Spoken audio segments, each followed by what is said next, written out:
Sahabat Riskonomics, pada 3 video sebelumnya kita telah melihat bagaimana 3 risiko dengan sum insert yang berbeda-beda dan juga level retention yang berbeda-beda dialokasikan ke dalam struktur reinsurance program yang kita miliki, yaitu risiko 1, 2, dan 3. Kita juga telah melihat bagaimana pula loss dari setiap risiko itu yang merupakan risk loss dialokasikan ke dalam kapasitas-kapasitas yang tersedia itu pula. Nah, pada video ini kita akan melihat situasi di mana apabila loss yang terjadi ini adalah catastrophic loss. Artinya, tiga loss yang mengena risiko 1, 2, 3 ini merupakan loss yang berasal atau disebabkan oleh satu event. Katakanlah ini berasal dari satu event banjir atau flood yang mengena 3 risiko ini. Lalu kita akan melihat bagaimana loss ini dialokasikan ke retensi dan kapasitas reasuransi.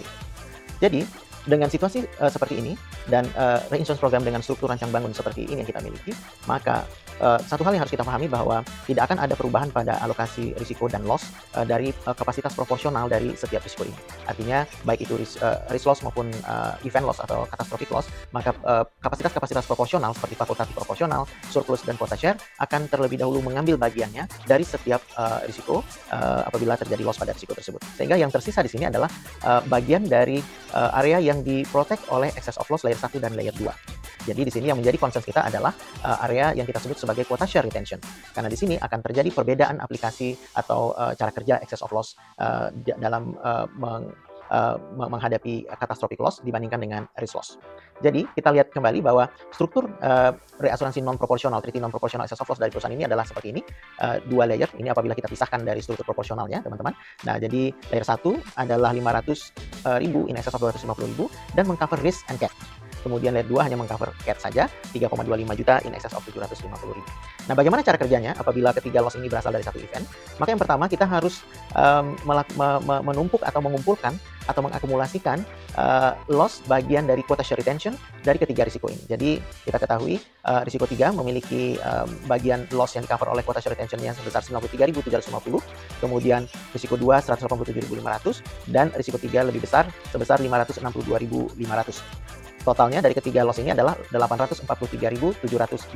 Maka jumlah loss, akumulasi loss sebesar 843.750 inilah yang kemudian kita klaim terhadap layer 1 dan layer 2 dari excess of loss ini. Maka hasilnya adalah sebagai berikut.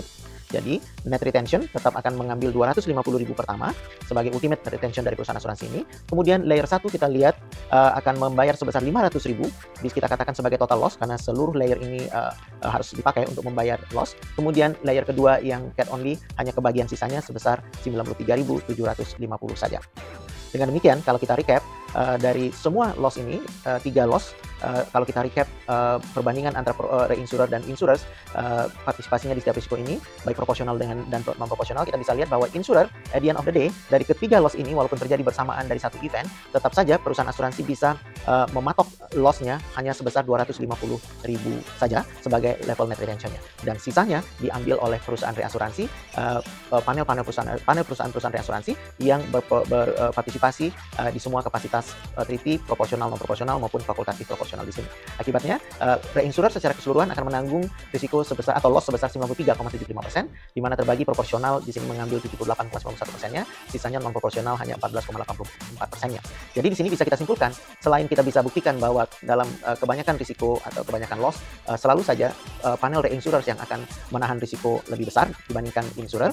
Dan di sini kita lihat bahwa apabila ada kombinasi proporsional dan non proporsional, maka biasanya proporsional treaty selalu terekspos lebih besar atau menanggung loss yang lebih besar dibandingkan non proporsional. Sedemikian, salam Riskonomics.